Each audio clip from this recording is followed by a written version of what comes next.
Datuk Petua, Duli Yang Maha Mulia Tuanku yang Tuan Besar Negeri Sembilan juga bertitah, berbangga dengan prestasi Kerajaan Negeri Sembilan. Alhamdulillah, tahniah kita ucapkan, pengutusan hasil baik, pengutusan zakat baik. Tetapi Datuk Petua, saya seperti yang saya katakan pagi tadi, pengutusan hasil ini bajet kita nampaknya perlu kita buat recalibrate balik. Ya, recalibrate balik supaya apa yang saya risau semasa pembentangan bajet 2021 dibentangkan pada akhir tahun lepas memang telah ternyata terjadi. Keterbergantungan kita yang tak amat besar kepada hasil bukan cukai itu. Hampir 70% Datuk Petua. Hasil tetap kita iaitu cukai tanah, dalam bentuk cukai tanah cuma 30% pendapatan kita. Hasil bukan cukai 70%. Dalam keadaan kita negara menghadapi masalah macam ni, Datuk Petua, itu satu perkara yang amat berbahaya. Dan saya telah pun nyatakan dalam Dewan Yang Mulia ini bahawa berhati-hati, kerana saya tak nampak, Datuk Petua, bahawa pembangunan akan berlaku. Pemain-pemain industri hartanah terutamanya tidak akan membuat sebarang pelaburan dalam keadaan sebegini. Ya? Jadi berhati-hati. Kalau boleh recalibrate semula kita punya bajet, tak apa Datuk Petua, ya. Kita tak apa, kita sama-sama faham. Ini keadaannya keadaan yang luar biasa. Kita buat satu perkara yang luar biasa. Menghadapi, mengurus keadaan luar biasa memerlukan pemikiran yang luar biasa. Ini bukan cara berfikir biasa-biasa. Kita mesti mengeluarkan dan berfikir secara luar biasa pula untuk kita menghadapi keadaan yang luar biasa. Ya. Jadi perlu kita buat sesuatu. Kalau tidak, tadi saya katakan kita punya cash flow akan terjejas. Saya tak bercakap tentang balance sheet. Ya, balance sheet satu perkara, tapi cash flow kita akan terbuatlah satu ataupun terjadilah satu lubang besar, cash flow kita yang amat besar. Kita telah pun membuat bajet 112 juta defisit. No problem. Kita faham. Dan kita pun tak ada pun bantahan bahawa dalam keadaan yang macam ni kita memerlukan gunakanlah duit. Tetapi dalam masa yang sama pendapatan kita terjejas. Tadi kata yang amat berhormat Sekamat mengatakan setakat Julai 2021 pendapatan bukan hasil cukai 80 juta. Ini berbahaya. Kerana jika tidak silap saya, seingat saya, pendapatan bukan hasil cukai ini amat besar kebergantungannya dalam bajet 2021. Ya.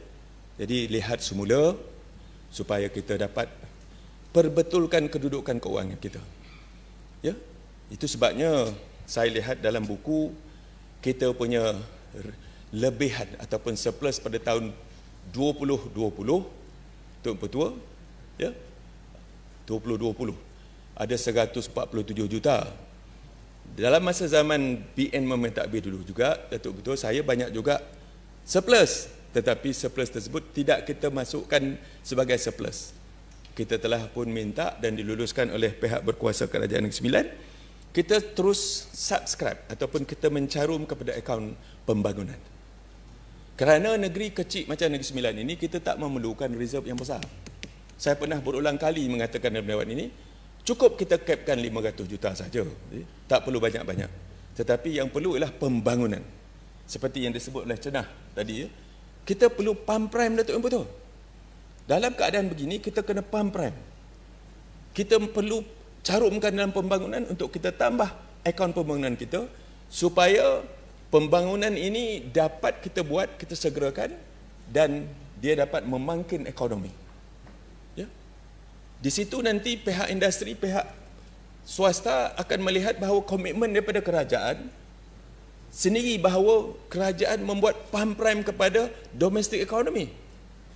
Kalau kita sendiri tidak mahu berbelanja begitu besar, Datuk Petua, siapa yang nak memulakannya?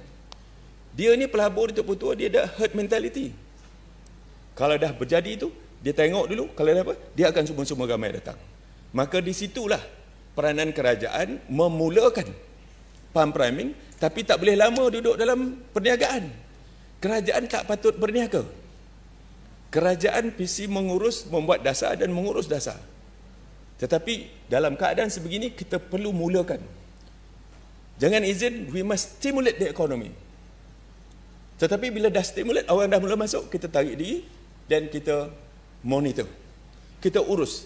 Kita buat dasar-dasar yang friendly kepada investment. Ya, itu sebabnya saya tanya tadi. Sebab Wabi pada Bahau kata, kita punya cukai taksiran tak naik. Sebab saya dapat juga rungutan. Kita naikkan bukan satu kali ganda, hampir 2 kali ganda pun ada. Jadi ini kalau boleh orang kata jangan buat dulu. Dalam keadaan yang begini, seboleh mungkin kita cari cara untuk kita menggalakkan supaya iklim pelaburan Negeri Sembilan ini lebih baik daripada iklim pelaburan di negeri-negeri bersebelahan kita. Mengapa orang perlu datang ke Negeri Sembilan? Kerana kita mempunyai suasana dan juga iklim pelaburan yang baik. Menggalakkannya. Ya? Kita Negeri Sembilan beruntung dekat dengan Lembah Kelang, dalam Lembah Kelang.